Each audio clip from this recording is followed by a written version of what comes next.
So, lalabas. Isa siyang parang tanong sa atin. Na parang, hindi ba alam na everlasting? May ginawa lang ng media.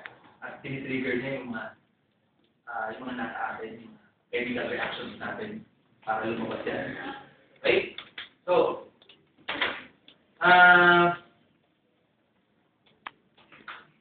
sa mga babae, masikli yan, no? Sa mga babae, masikli. Yung mga lalaki pala, gusto lang nilang gawin sa kanilang prime progress. Sa mga babae, komplikado talaga yan. Kasi tinatanong nila yung mga bagay nila. Leading men, Fantasia, business na media. Ano po, nakaka-deter ba? So, okay.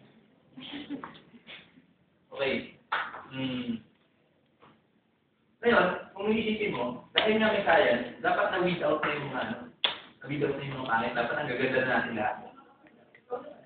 Kasi, kung iisipin mo ang picture nun, picture ng mga tao, parang mga lumang tao. Kasi maganda naman. Diba? Kasi yung mga picture ng mga magaganda ay, siguro nga, nag-work yung mga ganitong bagay.